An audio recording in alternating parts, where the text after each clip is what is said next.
नमस्कार, मैं अखेड़ा पंचनामे में आप सभी का स्वागत है। मैं हूं सुमित और हफ्ते का पहला कारोबारी सत्र भारतीय बाजारों में आज सीवियर सेल ऑफ देखने को मिला। स्पेशली क्यूज वीक थे, तो पहले तो वो वीक क्यूज का इम्पैक्ट था, तो गैप डाउन शुरुआत रही।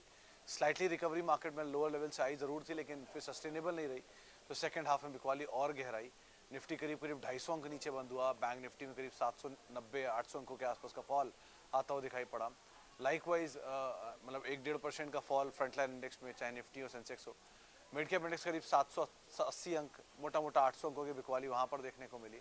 परसेंटेज वाइज देखा जाए तो वहाँ भी 1.5% के आसपास का ड्रॉप था। हालांकि रिकवरी वहाँ हुई, लेकिन रिकवरी इतनी सस्टेनेबल थी नहीं। सेंसेक्स के 30 में से 27 शेयरों में बिकवाली, निफ्टी बैंक के 12 में से 12 शेयरों में बिकवाली।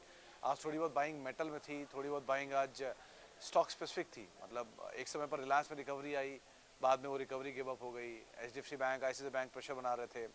Q4 के अच्छे अपडेट, तो सेंको गोल्ड चल गया, वो स्पेशल डिविडेंड पे एस्टर चल गया, या फोर्टिस मलाड चल गया। ऐसे करके न्यूज़ फ्लोज में चल रहे थे स्टॉक अदरवाइज, लेकिन ओवरऑल जो सिचुएशन थी वो वीक थी। मल्टीपल रीज़न अगर आप मानना चाहोगे, तो पहला तो एक्चुअल में जो फॉल था वो डाउ से ही शुरू हुआ था। तो डाउ तो पहले ही फ्राइडे को करीब करीब 1.5% के आसपास फॉल दिखाई रहा था। तो वो फॉल मार्केट ने कुछ हद तक इनकैश किया है, मतलब उसी को ही कैरी किया है। फिर बीच में वो इजराइल और ईरान का वॉर जो था, वो जो एस्केलेट हुआ, लेकिन बाद में क्योंकि गोल्ड ने उस पर एक रिएक्शन उलट दिया था कि लग रहा था गोल्ड आमतौर पे किसी क्राइसिस में भागता है, लेकिन गोल्ड इस बारी उलट टूट गया था उल्टा। सो जानकार मान रहे थे शायद ये बहुत एस्केलेट हो ना, तो वॉर वाला पार्ट तो इतना एस्केलेट नहीं भी हुआ, लेकिन मार्केट पहले ही डाउ और नैस्डैक को रिएक्ट कर ही रहा था।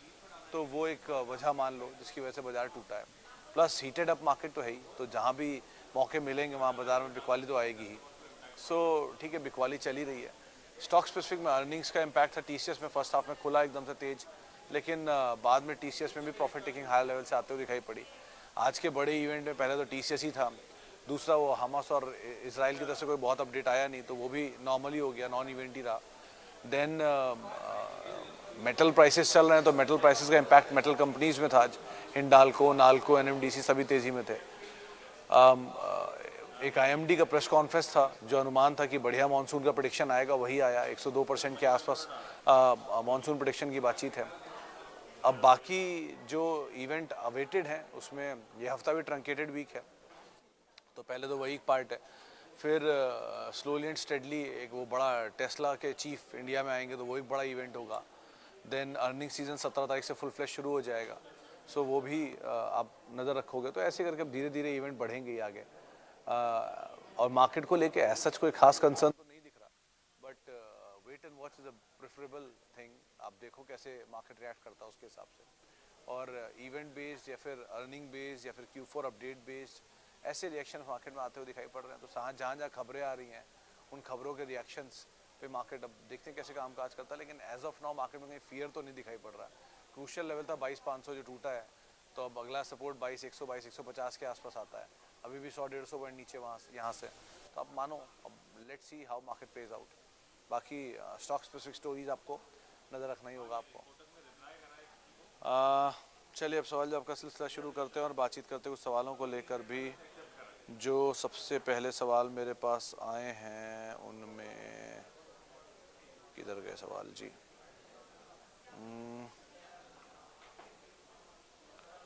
ओके, सबसे पहला सवाल, सवाल किधर चले गए यार आज? ओके, पहला सवाल टीसीएस के नंबर्स। सर देखो, टीसीएस के नंबर्स इन टोटल मिक्स कहेंगे। कुछ चीज़ें तो अच्छी थी, मुनाफा अनुमान से बेटर है, कांस्टेंट करेंसी ग्रोथ अनुमान से थोड़ा सा नीचे है, डॉलर रेवेन्यू अनुमान से बेटर साइड पर है। बहुत तो बड़ा फायरवर्क नहीं है, लेकिन हाँ अनुमान से बेटर साइड पर आप इसे मान के चलोगे। वन, ब्रोकरेज हाउसेस के व्यूज़ भी इसलिए दो पार्ट हैं। जो मिनिमम डाउनग्रेड है वो करीब करीब 3200 रुपये का है, जो मैक्सिमम डाउनग्रेड अपग्रेड है वो करीब करीब 4700 रुपये का है। सो दोनों तरफ के ही व्यू हैं टीसीएस में, चाहे आप मंदी के व्यू की बात कर लो या तेजी के व्यू की बात कर लो, दोनों तरह के व्यू तो बन ही रहे। सो टीसीएस में अदरवाइज तो ब्रोकरेज हाउसेस मिक्स है।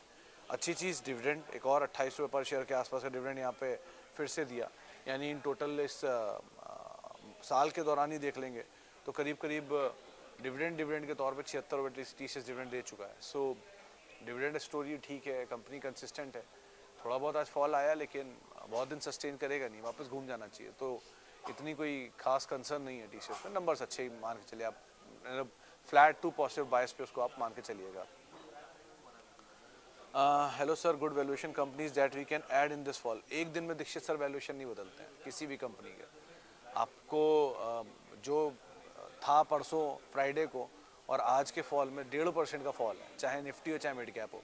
1.5% के फॉल में कितने वैल्यूएशन बदल जाएंगे आप खुद ही अंदाज़ा लगा लो। ऐसा तो कोई बदलाव आएगा नहीं किसी वैल्यूएशन में।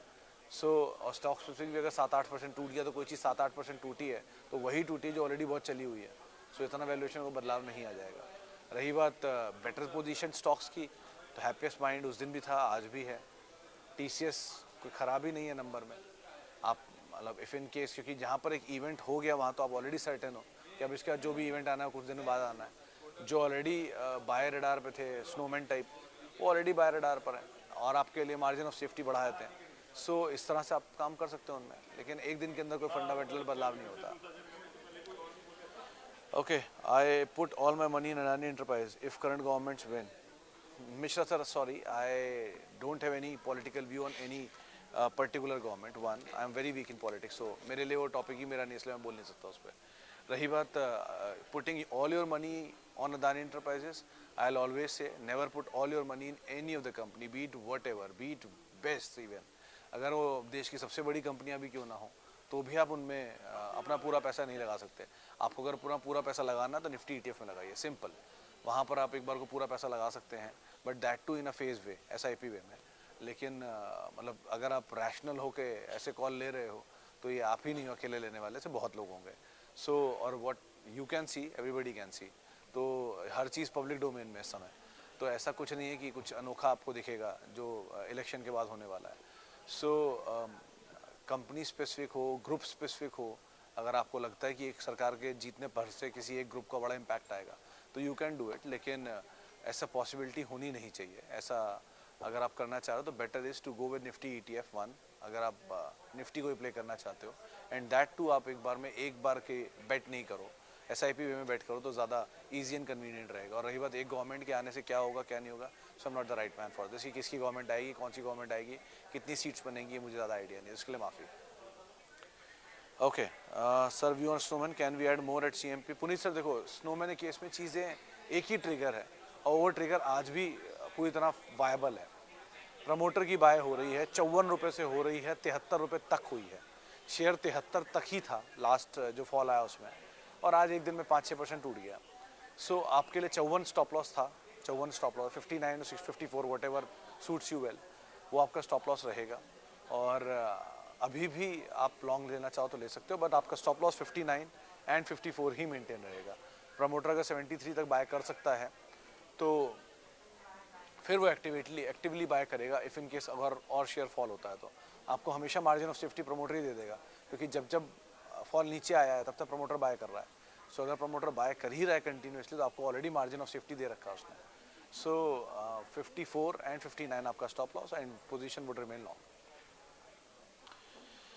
ओके, टाटा केमिकल, गुरविंदर जी, अभी मैं एक पेपर ही पढ़ रहा था ये इकोनॉमिक टाइम्स वाला, तो उसमें भी एक सबसे सस्ते वैल्यूएशन वाले स्टॉक्स में एक बैंक ऑफ इंडिया का नाम था, एक टाटा केमिकल का नाम था उसी में, क्योंकि प्राइवेट में सबसे सस्ता केमिकल स्टॉक है ही वही। तो इफ़ इन केस आप के पास है तो आप आराम से होल्ड करो वन, क्योंकि टाटा केमिकल के केस में धंधे का वैल्यू तो अपनी जगह है, इसकी इन्वेस्टमेंट की वैल्यू लिस्टेड कंपनियों में ही करीब 10,000 करोड़ रुपए के आसपास है। 1,000 रुपये की बुक वैल्यू जो बैठती है मोटा मोटा। 1,000 रुपये की बुक वैल्यू, उसके जितना नीचे जाएगा उतना वैसी मार्जिन ऑफ सेफ्टी आपको मिलता जाएगा, और बाकी बिजनेस की वैल्यू अपनी जगह है। ये तो सिर्फ इन्वेस्टमेंट की वैल्यू जो कंपनी के अंदर है, तो इन दोनों चीज़ों को आधार मान के आप रह सकते हो, इसीलिए वो वैल्यूएशन में सबसे सस्ता है। 17 के मल्टीपल पे या 18 के मल्टीपल पे काम काज कर रहा है, और टाटा ग्रुप के सबसे सस्ते स्टॉक्स में से एक है। दूसरा टाटा मोटर बोलते हैं, लेकिन टाटा मोटर के केस में प्रॉफिटेबिलिटी बहुत वॉलेटाइल है, किसी साल आती किसी साल नहीं आती है। इसलिए टीटीएम पे लोग उसको 18 का मल्टीपल मान के चल रहे हैं। लेकिन अगर प्रेजेंट लुकिंग में देखें या अभी के नंबर्स में देखें तो Tata chemical is the cheapest one in chemical and in Tata group as well. आप देखना चाहो देख सकते हो, otherwise. Sumit ji, now which is good to add? Patanjali, Dabur, Manyavar, RateGain. Tyagi sir, Patanjali का एक बड़ा ट्रिगर अब तक आया नहीं था। वो 1800 रुपये की जो बातचीत थी मार्केट में वो यही थी कि जैसे ही इसमें इंटीग्रेशन आएगा ये 1800 हो जाएगा। 1800 तो नहीं हुआ, 1760 होके घूम गया नीचे। वो जैसी बस बनी थी उसमें तो वो बड़ी तेज़ी दिखा के नीचे आया हुआ है। सो रिस्की बेट तो यही दिख रहा है। बाकी एक बार को Dabur is a good stock, otherwise longer duration of time के लिए आप इसे अदरवाइज रख सकते हो। देन कम्स मान्यवर केस में भी स्टेबल तो हो ही रहा है, एंड रेट गेन भी। सर देखो इन टोटल चारों के चारों ना are not the right bet for this time. अगर जब मार्केट में अनसर्टेनिटी बढ़ती है तो आप दो ही तरह की चीज़ें उठाते हो, या तो बेस्ट स्टॉक्स या बेस्ट वैल्यू। ना भी बेस्ट स्टॉक में इनका कहीं नाम आता है, ना बेस्ट वैल्यू में इनके नाम कहीं आते हैं। सो आप इसलिए अभी थोड़ा समय दे दो, और अच्छा नाम मिल जाए शायद नीचे आपको, उनको ले लो। बट फिर भी आप थोड़ा रिस्क ही लेना चाह रहे हो, देन पतंजलि एंड मान्यवर seems better. How compounding works in stock market: if money doubles in 4 year, then next 4 year in 8 times। देखो मिश्रा सर, देखो इतना मेरे को क्योंकि ये तो पूरा एक फॉर्मूला है, आप गूगल कर लो CAGR का फॉर्मूला, आपको वैसे ही मिल जाएगा। वो बहुत बड़ी कोई गणित नहीं है इसके अंदर। उसमें आप अपना पुरानी पूंजी डाल दो, नई पूंजी डाल दो, 12% डाल दो, अपने आप आ जाएगा रिटर्न। अब 12% का नंबर कहाँ से आता है? पिछले 20 साल या 30 साल के नंबर तो मैंने खुद ही पढ़े हैं। सो 30 साल में जो एवरेज रिटर्न निफ्टी का है वो करीब 13.4% के आसपास बैठता है। मिड कैप का भी शायद ये 14% के आसपास, और स्मॉल कैप भी 14% के आसपास। मतलब मोटा मोटा 12 से 15 के बीच में तीनों के रिटर्न आते हैं। सो 12 से 15 के बीच में आते हैं तो एवरेज कहीं 12.5 या मान लो 13.5 के आसपास एवरेज बैठेगा। तो 13.5% का एवरेज लगा के आप चल लो। मैं और उसको 1.5% घटा के 12 कर देता हूँ, क्योंकि ये म्यूचुअल फंड आमतौर पर 12% देते हैं। सो 12% की CAGR से इक्विटी ग्रो करता है। Gold is always 9%, barring last few years. पिछले 5 साल या 10 साल में गोल्ड ने इक्विटी को बीट किया है, लेकिन फिर भी गोल्ड का रिटर्न 10% 12% है पिछले 10 साल की CAGR में। सो गोल्ड का 10% 11% CAGR मान लो, तो आप एवरेज में अगर अपने दोनों एसेट क्लास को भी लेकर चलोगे, या multi cap asset, multi asset fund को भी लेकर चलोगे, तो रिटर्न आपका 11-12% ही आना चाहिए मोटा मोटा। तो उस रिटर्न के हिसाब से आपको अपनी इन्वेस्टमेंट को चेक करना होता है साल का। अब सबको लगे कि मैं इधर से टॉप पे बेचूंगा, बॉटम पे खरीदूंगा, फिर टॉप पे बेचूंगा, फिर बॉटम पे खरीदूंगा, ऐसे टाइप की अगर आपकी रणनीति है तो ये तो सिर्फ आप ही कर सकते हो, और तो कोई कर नहीं सकता। और आप वरना कुछ नहीं करोगे, किसी अच्छे क्वालिटी के इंडेक्स में लेके बैठ जाओगे तो 12% तो वैसे ही बाजार दे देता है। और ज़्यादा भागा दौड़ी करोगे तो 15-17% निकाल लोगे, और बहुत ज़्यादा भागा दौड़ी कर लोगे तो फिर शायद 20 आ जाए, लेकिन उसमें probability of risk is very high and probability of losing is very high. So situations आपके ऊपर है, लेकिन आमतौर पे 12% की CAGR से एसेट ग्रो करते हैं। अब रेस्ट कैसे वर्क करेगा ये आप CAGR के फॉर्मूला में डाल दो, वहाँ ज़्यादा बेटर समझ जाओगे। इसको यहाँ समझाने की बजाय मैं कुछ और सवाल ले लूँ, ज़्यादा बेटर रहेगा। ओके सर, आगे बढ़ते हैं। और डेल्टा कॉर्प में 30% लॉस है, Tata investment fresh entry. Tata investment तो लक्ष्मण जी आप फ्रेश एंट्री कर सकते हो, उसमें इतना रिस्क नहीं है। 850 आपके लिए जोन होगा जहाँ पे बेस्ट बाय आप कर सकते हो उसको। सो थोड़ा थोड़ा एक्यूमुलेशन यहाँ से शुरू हो सकता है उसमें। रही बात डेल्टा कॉर्प में, डेल्टा कॉर्प सर उस जोन में आता है जिस जोन में जी एंटरटेनमेंट आता है। कई सालों से वहीं खड़ा है।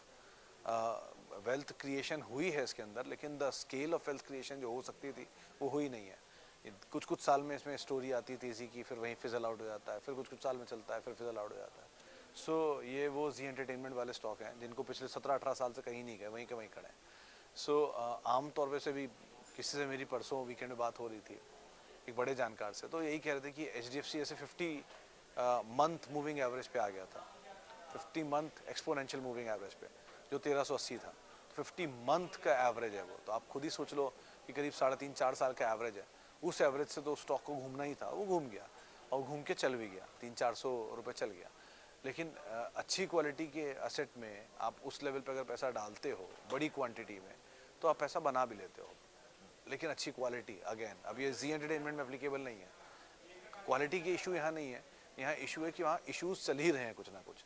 सो इसीलिए जहाँ पे क्लीन सिचुएशन है, सिर्फ नंबर्स अच्छे हैं, क्योंकि HDFC बैंक के केस में नंबर्स हमेशा से अच्छे हैं, भाव नीचे आ गया, दैट्स अ डिफरेंट थिंग। तो ऐसे जहाँ नंबर्स अच्छे हैं और वो स्टॉक नीचे कहीं करेक्शन में मिल रहा है, तो फिर भी आप एक बार वही कॉल ले सकते हो। लेकिन जहाँ नंबर भी खराब है और बाकी मैनेजमेंट इश्यूज भी चल रहे हैं और उनमें ये स्टॉक नीचे मिल गया, तो आप ये कॉल नहीं ले सकते। सो बहुत पिक एंड चूज करने की ज़रूरत है इस तरह के स्टॉक्स में। लाइकवाइज डेल्टा कॉर्प भी आपको ध्यान रखना होगा।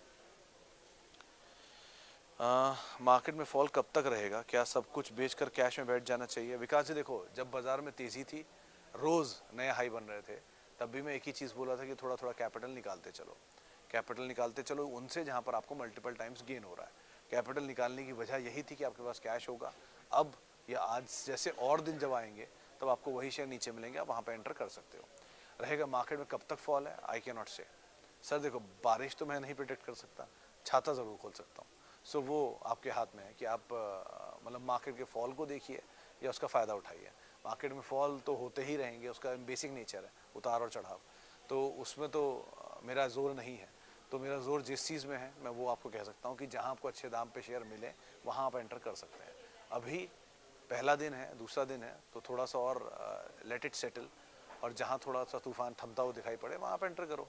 और ऐसा पैनिक स्टेट नहीं है मार्केट में कुछ भी, और पैनिक स्टेट जैसी फॉल भी नहीं है। 1% का 1.5% का निफ्टी में या मिड कैप में फॉल है, which is not a big fall, क्योंकि मिड कैप और आपको आज वो इंडेक्स में लेवल पे दिख रहा है 700 पॉइंट 800 पॉइंट का मिड कैप फॉल है। शायद कल हेडलाइंस ही बन जाए विप्रो की ऐसी। लेकिन आप ये शायद भूल गए कि डिनोमिनेटर भी बड़ा हो गया है। 1000 या मान लीजिए 5000 पे निफ्टी था और वहाँ पर 500 पॉइंट का फॉल होता तो 10% होता। अब 22,000 का निफ्टी है। अब यहाँ पर अगर 1000 पॉइंट का फॉल भी आ जाएगा निफ्टी के अंदर तो सिचुएशन वैसी बनेगी। सो अभी डिनोमिनेटर भी बड़ा हो गया है, तो आप 1-1.5% के फॉल को इतना बड़ा फॉल मत मान के चलो।